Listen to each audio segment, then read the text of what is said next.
المرسلين وعلى آله وأصحابه ومن تبعهم بإحسان إلى يوم الدين. أما بعد. قال المؤلف رحمه الله تعالى: حديث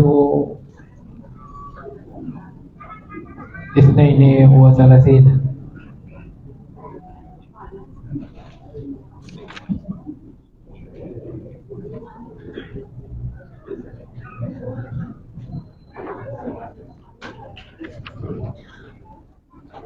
An Abdullah bin Yazid al-Khitmi al-Ansari radhiyallahu anhu qala haddatsani al-Bara wa huwa ghairu kadhubin qala kana Rasulullah sallallahu alaihi wasallam idza qama sami'a Allahu liman hamidah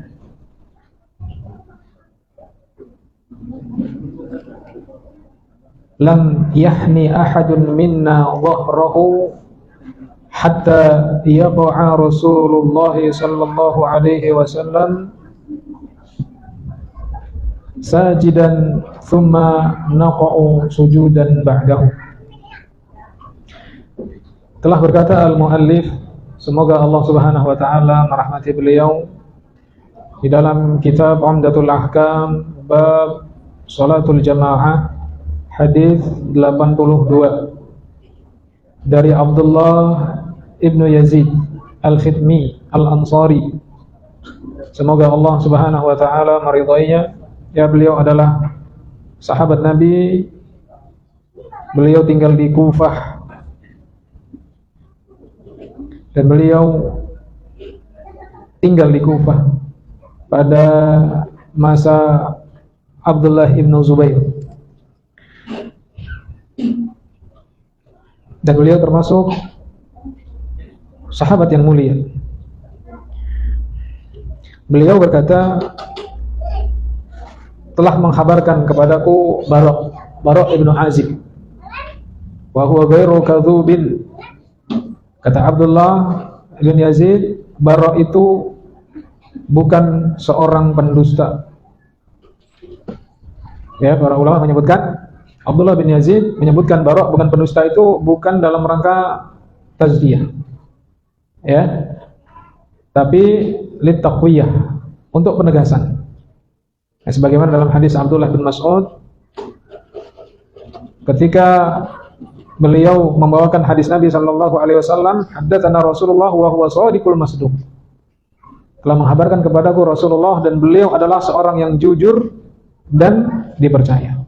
Ya, itu mimba di taqwiyah, ya, penguatan, bukan tazkiyah, penyucian diri. Ya, karena kita tidak boleh, ya, mentazkiyah seseorang. Ya, yang boleh mentazkiyah hanyalah Allah Subhanahu wa taala.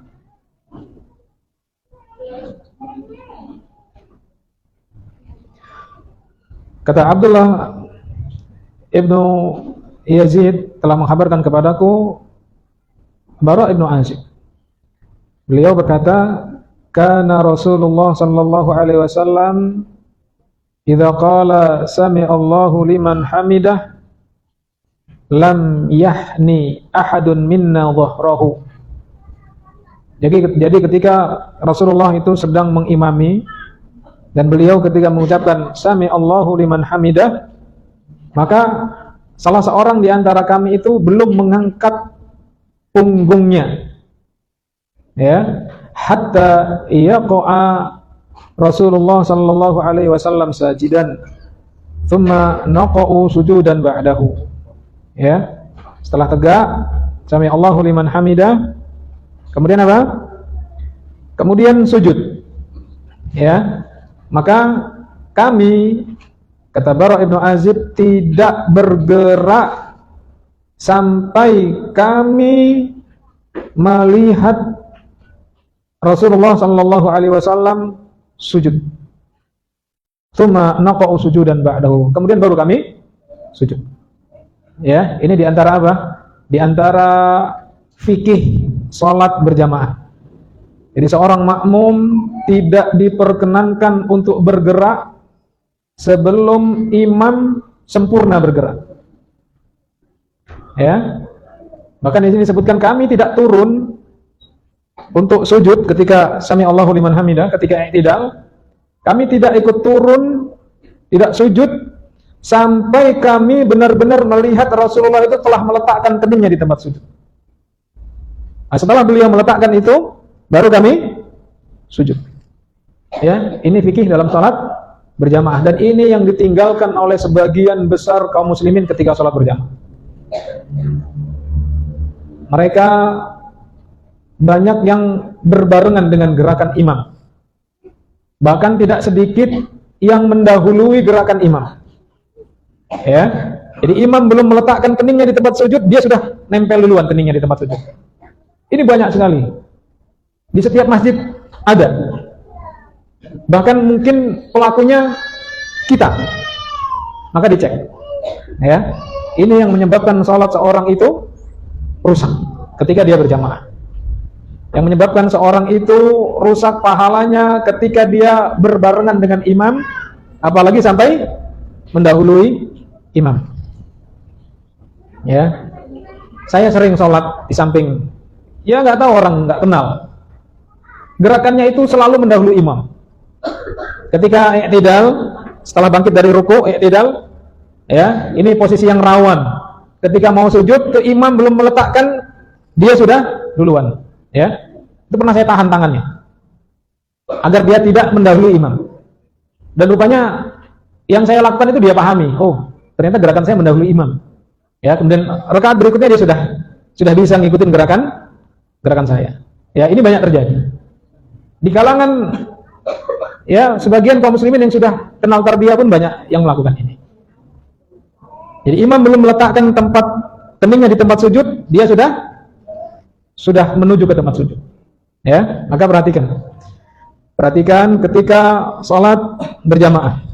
Maka ini juga diantara dalil yang dijadikan oleh para ulama ketika sholat berjamaah itu melihat ke depan, ya, melihat ke kiblat, melihat ke imam. Jadi bukan serta merta melihat ke tempat sujud. Jadi lihat ke imam itu boleh, karena biar kita tahu. Ya, banyak sahabat-sahabat yang mengisahkan itu. Di antaranya Abdullah bin Abbas. Aku, kata Abdullah bin Abbas, mengetahui bacaan Rasulullah Sallallahu Alaihi Wasallam ketika beliau membaca itu, aku melihat dari belakang beliau ketika beliau mengimami, gerak janggut beliau itu bergerak. Dilihat dari belakang itu janggutnya bergerak, ya, menandakan apa? Beliau sedang membaca. Ya, beliau sedang membaca. Jadi membaca itu bibirnya bergerak. Ada orang sholat itu mulutnya mingkem. Ya, alasannya apa? Saya bacanya dalam hati. Ini zikir hati katanya. Sholat bukan amalan hati. Sholat itu amalan lisan dan anggota tubuh. Ya. Tapi juga tidak boleh suaranya sampai keluar. Karena akan apa? Mengganggu. Ya, gerak, bibirnya gerak. Ya. Di sini disebutkan qala wa idza qala sami Allahu liman hamida. Idza sajada Rasul sallallahu alaihi wasallam yabquna waqifina ba'da ruku'i mu'tadilin. Jika Rasulullah sallallahu alaihi wasallam telah mengucapkan sami Allahu liman hamida, ya, maka apa? Yabquna waqifin. Mereka tegak, mu'tadilin. Ya, lurus. Hatta yaqa an-nabiy sallallahu alaihi wasallam sajidan 'alal ardi. Sampai apa? Sampai Rasulullah itu meletakkan keningnya di tempat sujud, ya, di lantai. La yahniya ahadun minhum dhahrahu hatta yaqa Rasulullah sallallahu alaihi wasallam sajidan 'alal ardi thumma yasjudun. Ya, sampai apa?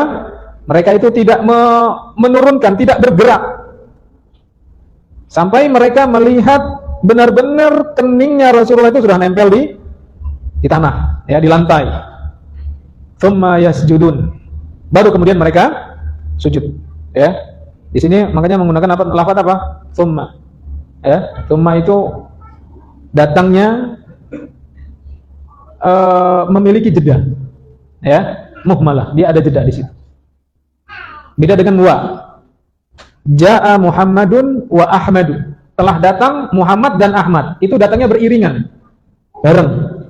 Ya. Tapi kalau jaa Muhammadun tsumma Ahmad. Itu ada jeda. Ya, telah datang Muhammad, udah sampai nih, ada jeda baru Ahmad datang. Tapi tidak lama jedanya. Ya. Begitu juga dengan seorang sholat berjamaah bersama imam. Biarkan imam bergerak menuju rukun berikutnya dengan sempurna. Ketika sudah sempurna baru apa? Baru kita bergerak. Ya. Dan juga seorang imam terlebih di zaman ini juga harus cerdas. Jangan memberikan peluang kepada jamaah yang mayoritas jamaah itu awam, ya. Kemudian dikasih peluang untuk mendahului imam. Ini juga banyak imam seperti ini. Ya. Jadi imamnya juga nggak ngerti, jamaahnya juga nggak paham. Di beberapa masjid ada. Ketika imamnya salam, Assalamualaikum warahmatullah. Ditahannya lama dulu. Baru balik lagi, Assalamualaikum warahmatullah. Akhirnya apa? Jamaah sudah salam duluan. Ya, memang jamaah itu kayak orang tergesa-gesa, kayak orang ada yang dikejar ketika sholat jamaah itu. Pengennya geendang komat, geendang sholat, geendang rampung. Apa bahasa Indonesianya itu? Geendang itu apa? Ya, situlah pokoknya lah. Ya.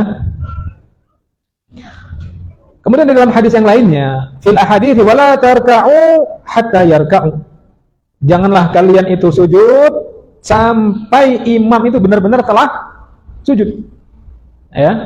Sampai imam itu benar-benar telah sujud. Ya. Dalam hadis yang lainnya, idza raka'a farka'u. Jika imam telah sempurna sujud, sudah benar-benar sempurna, sudah mapak. Oh, mapak.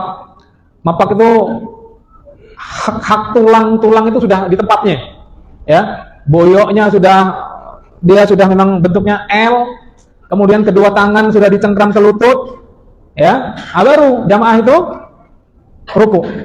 Ya. Wa idza sajada fasjudu, dan jika imam itu telah sujud, artinya telah menempel keningnya di tempat sujud, fasjudu, maka segera sujud. Maka di sini disebutkan oleh syarih, al-ana katsirun minal jama'ati tajiduhum yanhinuna hatta qibla anna al-imama yanhitu lis-sujudi hadhihi minasyaitan. Ya. Jadi banyak lis-sujudi yahni dhahrahu wa ba'duhum yanhitu 'ala al-ardi qabla al-imam. Wa hadha minasyaitan wa hadha minasyaitani liyakhilla bi salatihim. Hadha musabaqatun la tajuzu. Ya. Akan tetapi kata syarih di sini banyak dari kalangan jamaah salat yang berjamaah itu, kalian mendapati mereka apa? Mereka bergerak ya sebelum imam bergerak. Mereka menuju ke tempat sujud ya. Sudah membungkukkan ya punggungnya ke tempat sujud, wa ba'duhum yanhitu 'alal ardi qabla al-imam. Bahkan sebagian mereka itu telah meletakkan keningnya di tempat sujud padahal imam belum meletakkannya. Wa hadza minasyaiton, dan ini termasuk apa? Termasuk godaan setan. Termasuk tipu daya setan. Ya, untuk apa? Liyakhilla bi salatihim, untuk merusak salat mereka. Hadhihi musabaqatun la tajuzu, ya. Maka mendahului imam yang seperti ini itu tidak diperkenankan. Ya, lakinna ba'dhum yakunu imma jahilun ma yastahdiru as-salata wa imma jahilun la ya'rifu ahkamal mutaba'ati. Kejadian ini ya terjadi di sebagian kaum muslimin. Itu bisa jadi karena apa? Karena mereka itu menganggap remeh salat. Ngasal, ya, tidak menghadirkan sholat. Jadi sholatnya itu ya hanya sekedar kebiasaan. Ini bedanya ya ibadahnya orang-orang yang tidak membangun ibadahnya di atas ilmu. Mereka menjadikan ibadah itu sebagai kebiasaan. Berbeda dengan orang yang memiliki ilmu agama yang baik dan benar. Apa? Kebiasaannya bernilai ibadah. Ya, jadi kalau orang yang membangun ibadahnya tidak di atas ilmu, itu ibadahnya hanya kebiasaan saja. Tapi kalau orang yang berilmu, memahami kaidah-kaidah syariah, maka kebiasaannya bernilai ibadah. Makannya bernilai ibadah, tidurnya bernilai ibadah. Ya, makan tidurnya kan kebiasaan sehari-hari. Pada asalnya dia bukan ibadah, hanya kebiasaan. Ngobrolnya, menggunakan pakaiannya, ya, itu bernilai ibadah ketika dia memiliki ilmu. Ya, maka pentingnya di sini seorang itu apa? Belajar agama agar ya kesehariannya itu bisa bernilai pahala di hadapan Allah Subhanahu wa taala. Wa imma jahilun, bisa jadi orang yang melakukan itu buru-buru dalam sholatnya itu. Kalau dia tidak meremehkan, menggampangkan, ya, ngasal tadi, atau dia memang orang yang jahil, orang yang tidak mengerti hukum. Tapi kebanyakan kaum muslimin di masyarakat kita itu rata-rata apa? Jahil. Ya, rata-rata jahil, tidak mengerti hukum, tidak perhatian dengan adab-adab di dalam sholat berjamaah. Maka disebutkan di sini la ya'rifu ahkamal mutaba'ati. Maka dia itu seorang yang tidak mengerti hukum-hukum di dalam mutaba'ah, mengikuti imam tadi. Wa imma, atau apa? Annahu indahu suglun. Dia punya kesibukan ya yang pengen segera dia lakukan. Ya. Entah dia udah ditunggu temannya mau kalangan, bisa jadi. Atau ditunggu temannya mau mancing, bisa jadi itu. Ya, yuridu ayyadhhaba. Sehingga Pak yuridu ayyasbiqa al-imama. Dia ingin pergi, ingin jalan, sehingga dia apa? Gerakannya mendahului gerakan imam. Ya. Qalbuhu laysa fi shalah, maka hatinya sudah tidak lagi di dalam salat, itu sudah kemana-mana. Qalbuhu kharijus salati, ya, sudah di luar salat hatinya. Wa hadha min babil ajalati yuridu anna al-imama yasjud ta'akhkhara alayhi wa yataharraku. Hadha kulluhu min al-ajalati. Ya, jadi dia itu bergerak mendahului imam itu ingin buru-buru, ya, dan ini bagian dari apa? Bagian dari ketergesaan. Kanal insanu ajula. Manusia itu memang hobinya, senangnya buru-buru. Ya, makanya Nabi SAW mengingatkan kita, al-ajalatu minasyaiton. Ini buru-buru, tergesa-gesa, itu dari setan. Ya, maka kalau udah kerjaan tuh diburu-buru itu banyak nggak benernya. Ya, di jalan buru-buru banyak bahayanya. Ibadah buru-buru, banyak nggak benernya, ya. Maka apa? Tumaknina, tenang. Tumaknina itu tenang dalam melakukan sholat, tenang, tidak terburu-buru. Alal muslimi ayyatanabbaha lihada wa yata'addaba bi adabi sholati wa adabil imamati. Ya, hendaklah seorang muslim itu perhatian dengan masalah ini, dengan masalah sholat terutama. Jangan ngasal sholatnya, ya. Dan hendaklah seorang itu beradab dengan adab-adab sholat dan adab-adab di dalam bermakmum dalam sholat berjamaah, ya, li'alla yatala'abu bihi syaiton, agar dia itu tidak mudah dipermainkan oleh syaiton, ya. Maka kita cek sholat kita evaluasi, ya, gerakannya. Kalau memang kemarin-kemarin sholatnya mungkin belum benar, maka perbaiki, kontrol, diawasi. Oh, gerakannya jangan sampai mendahului imam, jangan sampai berbarengan dengan imam. Ya. Kemudian hadis yang berikutnya, hadis ke-83. Wa an Abi Hurairah radhiyallahu anhu anna Rasulullah sallallahu alaihi wasallam qala, "Idza ammana al-imamu fa amminu, fa innahu man wafaqa ta'minuhu ta'minal malaikati, ghufira lahu ma taqaddama min dambihi."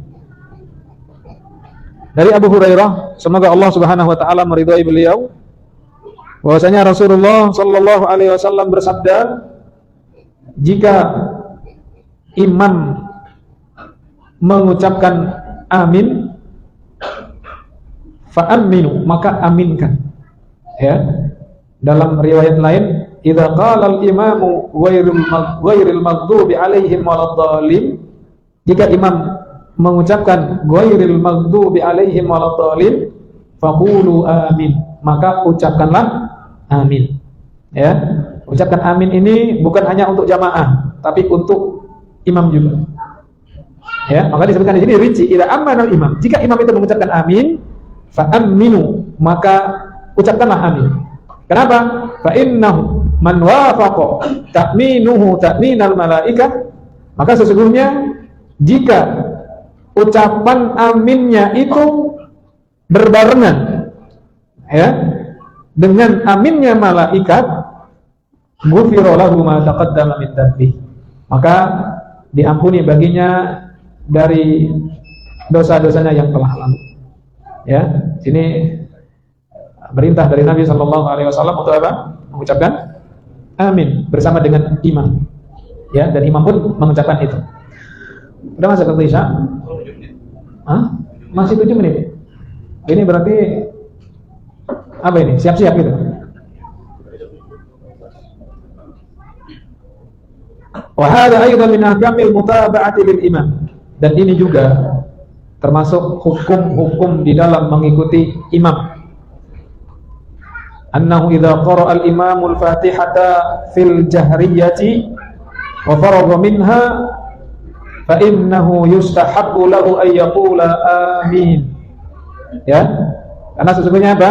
Jika imam telah membaca Al-Fatihah di dalam salat jahriyah, salat yang bacaannya dikeraskan, wa faragha minha, dan telah selesai membaca Al-Fatihah, fa innahu yustahabbu, maka sesungguhnya apa? Disukai baginya untuk mengucapkan amin. A-nya panjang, mim-nya juga panjang. Amin. Ya. Apa artinya? Allahumma stajib. Ya Allah, kabulkan doa kami. Ya. Ya Allah, kabulkan doa kami. Itu azan mana itu? Singapura. Yarfa'u bidzalika sautahu, maka hendaknya dia mengangkat suaranya di dalam mengucapkan amin. Ya. Siapa yang mengangkat suara? Imam. Amin. Ya.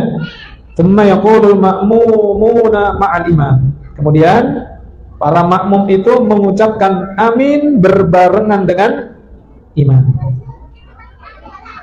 Walaysa 'indama yafrugul imamu minat ta'min. Dan maknanya bukan ketika imam telah selesai mengucapkan amin baru jamaahnya amin, bukan, tapi berbarengan. Ya. Yaquluna ma'an. Amin, ya. Maka mengucapkan amin bersama-sama, yakunu sautul jami'i yartafi', ya. Sehingga apa? Suara itu bersama-sama, ya, dan yartafi, meninggi suaranya. Ya, ya meninggi standar, maksudnya enggak perlu jerit-jerit. Ya, enggak perlu sampai teriak-teriak. Amin, enggak perlu. Ya.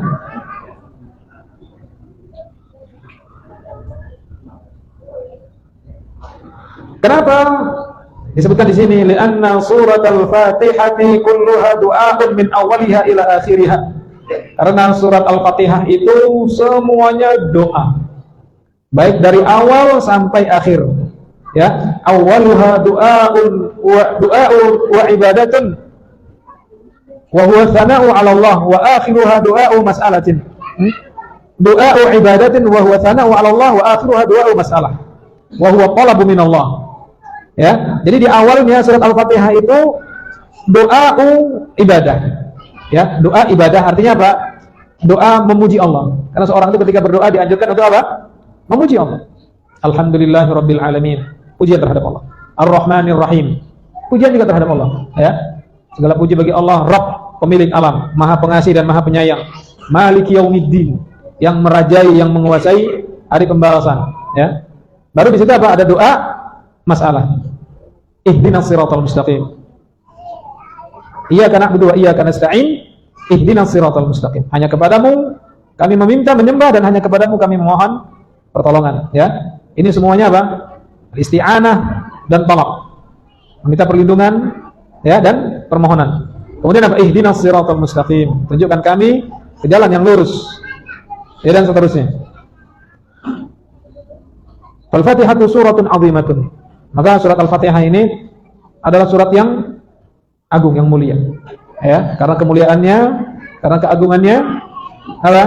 Dia diletakkan sebagai pembuka Al-Quran. Maka disebut dengan apa? Ummul Kitab. Ya, pembuka Fatihatul Kitab, pembukanya Al-Quran. Surat yang paling agung. Ya, suratul Fatihah. Kalau ayat yang paling agung apa? Ayatul Kursi. Ya, jadi ayat yang paling agung adalah Ayatul Kursi, surat yang paling agung suratul Fatihah. Udah masuk? Ya, kita azan dulu. Nanti setelah azan kita tanya jawab ya.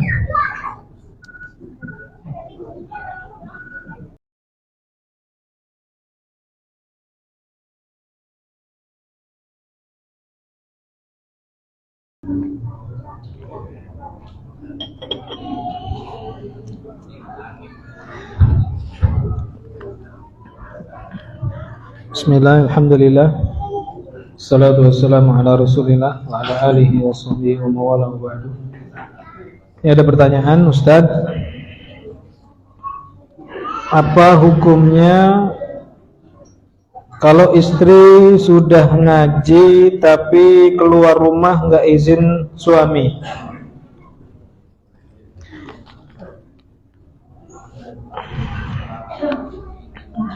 Izin suami bagi seorang istri ketika hendak keluar rumah ini hukumnya wajib. Hukumnya wajib. Jika diizinkan maka dia keluar, jika tidak diizinkan maka haram bagi dia untuk keluar. Namun dalam masalah izin itu ada izin yang mutlak, ada izin yang muqayyad. Ya, artinya yang mutlak gimana? Yang mutlak itu yang memang dia sudah menjadi kebiasaan dan itu secara uruf diizinkan oleh suami. Dan ini nggak perlu izin karena dia mutlak. Ya, seperti seorang istri kalau pagi habis subuh dia keluar ke warung, ya, untuk beli sayur, beli lauk, nyiapin sarapan. Ini kegiatan rutin, ya. Kemudian nanti agak siang dikit sudah nyiapin sarapan, keluar lagi ngantar anak sekolah. Kemudian pulang, beres-beres tadi, ya. Mungkin sebagian ada yang ke sekolah lagi untuk ngantar bontot atau untuk jemput anak sekolah. Nah, seperti ini yang sifatnya sudah rutinitas, itu izinnya sekali aja. Ya, ayah, aku izin di setiap jam-jam ini aku pergi ke tempat-tempat ini, ya.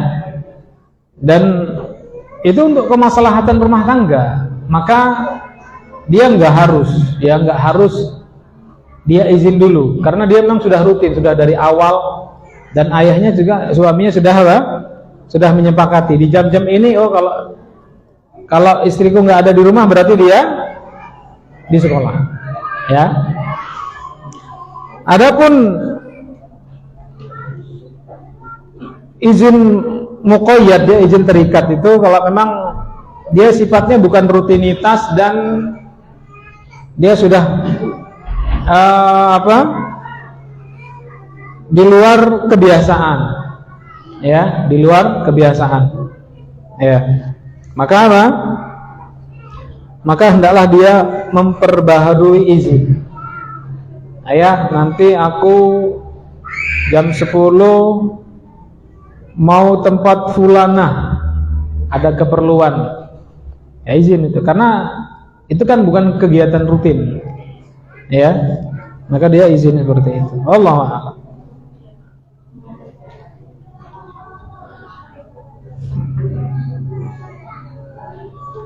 Kemudian yang kedua, Ustadz, gimana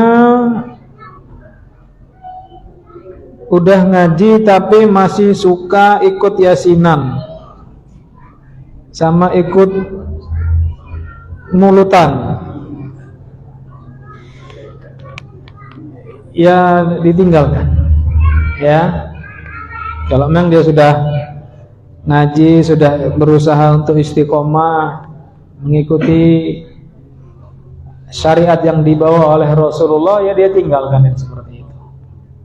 Ya, ini berat meninggalkan ini biasanya sebabnya dua. Apa? Takut celaan. Yang pertama. Yang kedua apa? Mencari pujian manusia. Ini. Ya. Jadi takut dicela itu berat. Abu Thalib itu nggak jadi masuk Islam cuma gara-gara takut dicela. Iya. Pengikraran beliau tentang agama yang dibawa oleh keponakannya itu jelas. Beliau mengakui agama yang dibawa oleh keponakanku itu adalah agama yang paling baik dan sempurna. Laqad alimtu bi anna dina Muhammadin min khairil adyanil bariyati dina. Aku telah mengetahui agama yang dibawa oleh Muhammad ini, ponakanku ini, adalah agama terbaik dari agama-agama yang ada. Tapi apa? Tapi aku takut dicela oleh kaumku.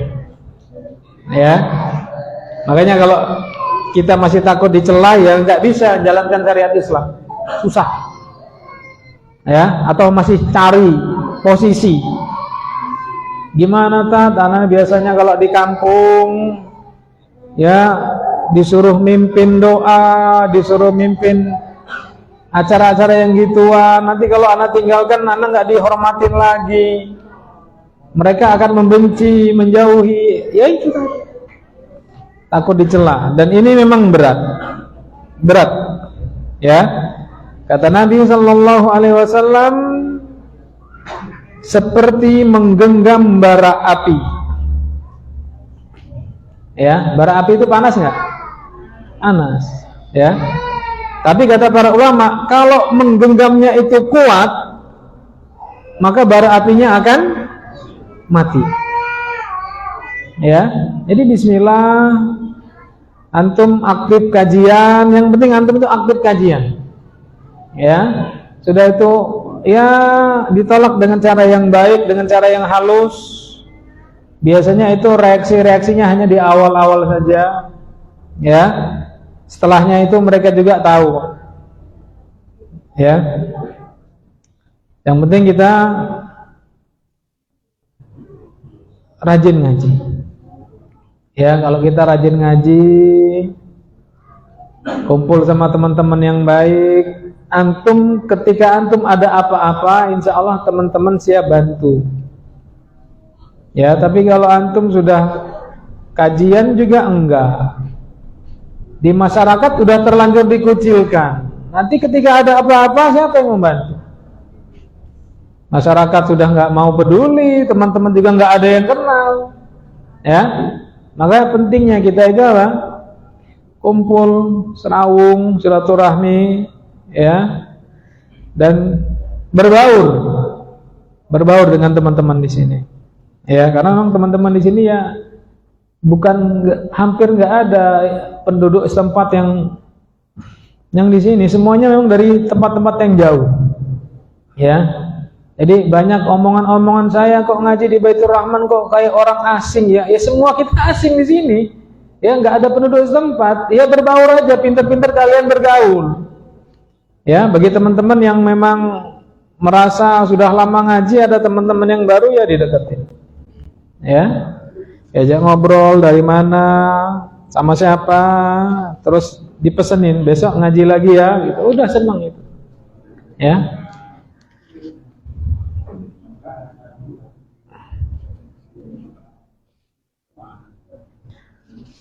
Tapi kalau ada yang lain pertanyaannya silakan. Ya, silakan. Assalamualaikum.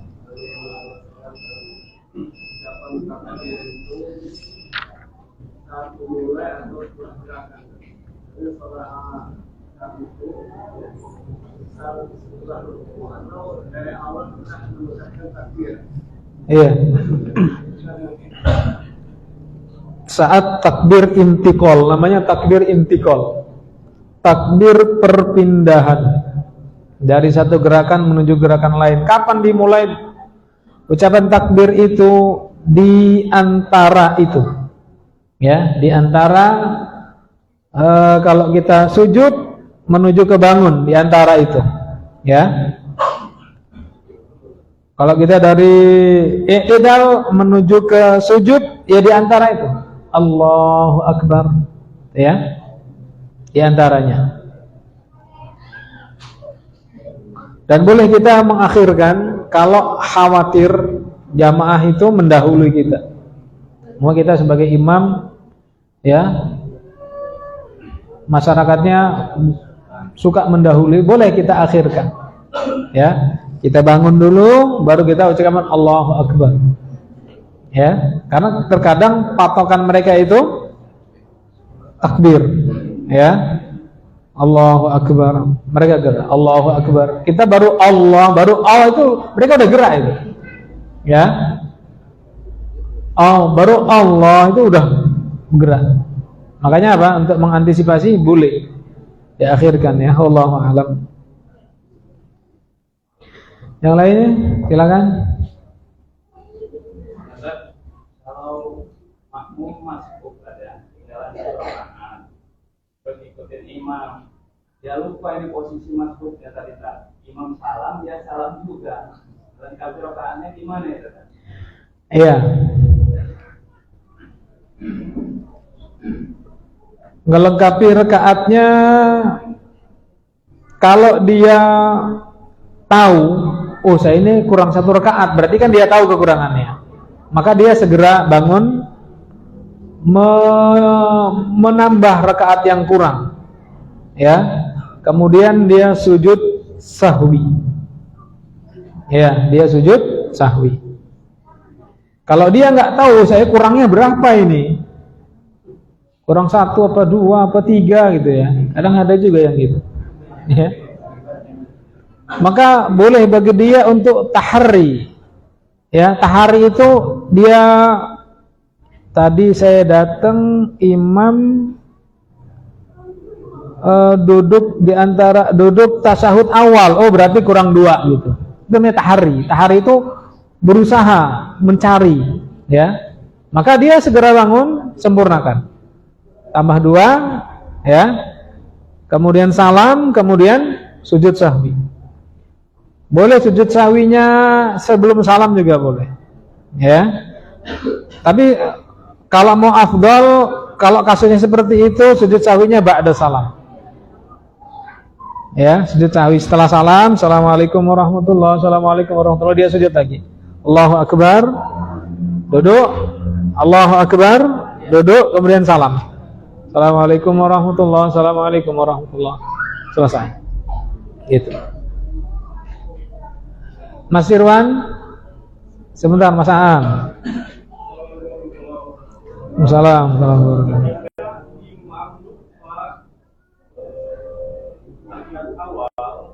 Dan beliau tiga melakukan sujud sahwi. Bagaimana sholat jamaah itu, dan apakah imam makmum itu melakukan sujud sahwi masing-masing? Iya.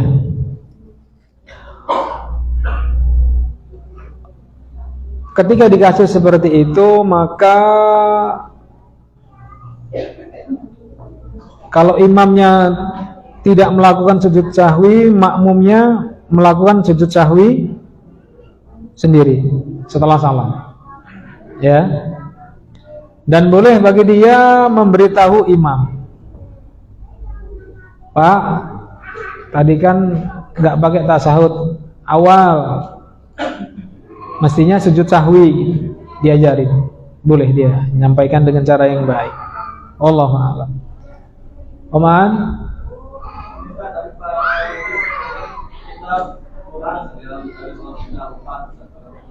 Tapi kita itu langsung pergi saat pindah tempat dan apa itu ada karena anjuran untuk nambah atau dari awal kan? Iya. Kalau terjadinya kekurangan rokaat itu tersadarnya di waktu yang belum berlamaan, ya, maka dia cukup menambah kekurangan dan tetap sujud sahwi, ya. Tapi kalau dia sudah pulang, ingat di rumah, udah jedanya sudah lama, maka dia ulang sholat. Ya. Dulu pernah terjadi di zaman Nabi Sallallahu Alaihi Wasallam, Nabi sholat zuhur 2 rakaat, salam, ya, ditegur sama salah seorang sahabatnya. Rasulullah, kau sholat zuhur 2 rakaat. Apa kau mengqashar sholat? Apa syariat telah berubah? Itu ada perbincangan di situ. Artinya sudah ada percakapan. Ya. Kata Rasulullah, la ansa wa la ghuyir. Aku enggak lupa dan syariat juga enggak berubah. Aku enggak mengqashar sholat. Terus beliau klarifikasi, benarkah?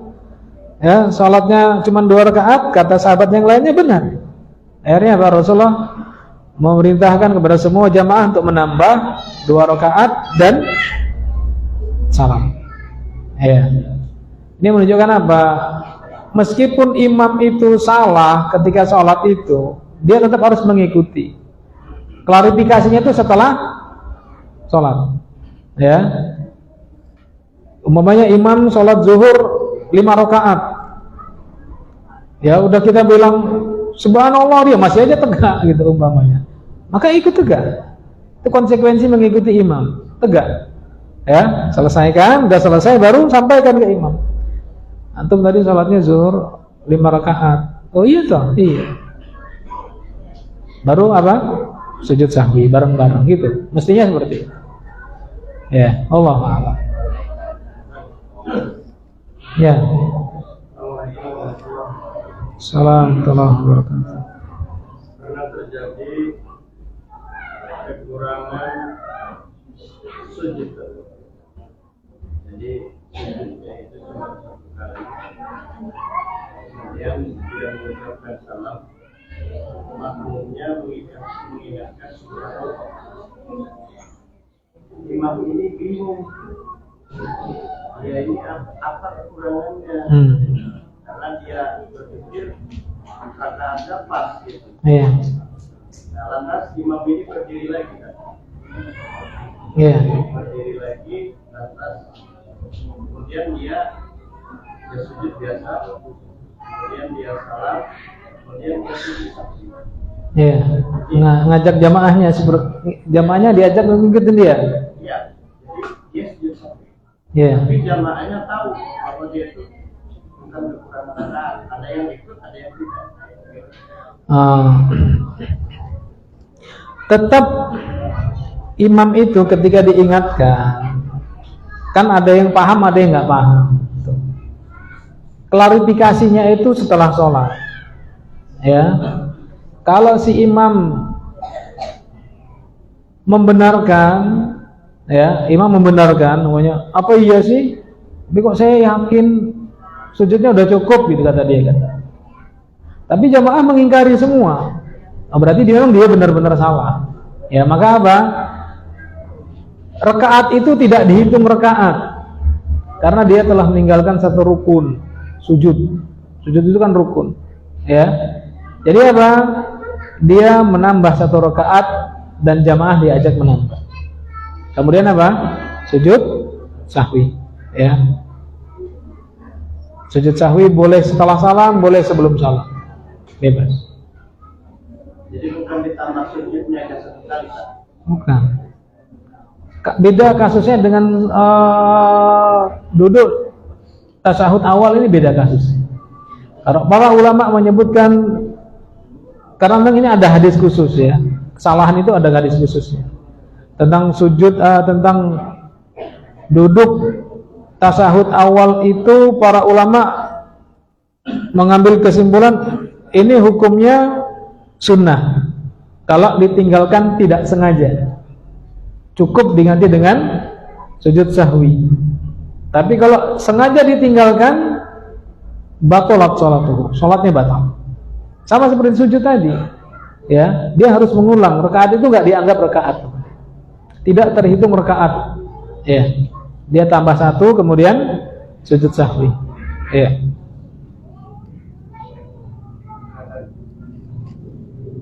Ya. Salam.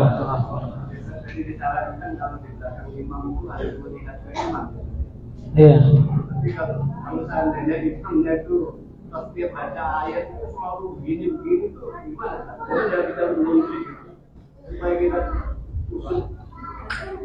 Iya. Ya boleh aja, nggak apa-apa. Boleh nggak? Boleh melihat ke depan, boleh melihat ke tempat sujud. Ya, mana yang lebih aslah, mana yang lebih bermaslahat untuk sholat kita. Kalau kita ngeliatin dia goyang-goyang kok malah kitanya nggak nyaman, dia lihat aja di tempat sujud. Boleh.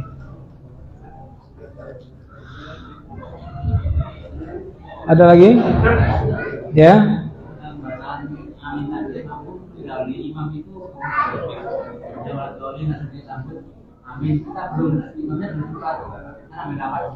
Oh gitu. Ya, yang afdal berbarengan. Kalaupun mendahului dikit-dikit ya dimaafkan.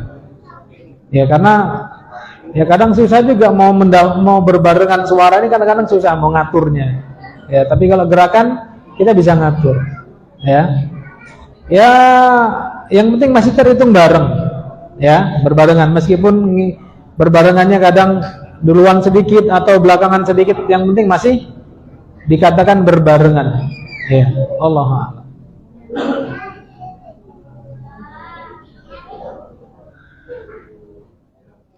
Ada lagi?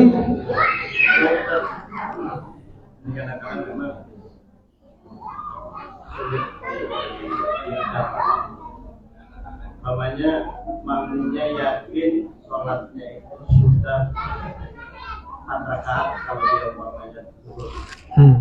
Sementara imamnya masih bangun. Si makmum ini dia tidak mau bangun karena dia sudah yakin dia sudah 4 rakaat. Sementara imam sudah berdiri kumpulan. Iya. Nah, ini bagaimana solusinya? Ya tetap dia ngikutin imam, Pak. Dia harus ngalah ngikutin imam. Itu adabnya. Ya, adab kita dalam sholat berjamaah mengikuti imam. Ya. Nanti setelah salam baru diklarifikasi. Baru sujud sahwi. Gitu ya. Naktafi ila huna wa nakhtatim bi kafaratil majlis. Subhanakallahumma wa bihamdika asyhadu an la ilaha illa anta astaghfiruka wa atubu ilaik.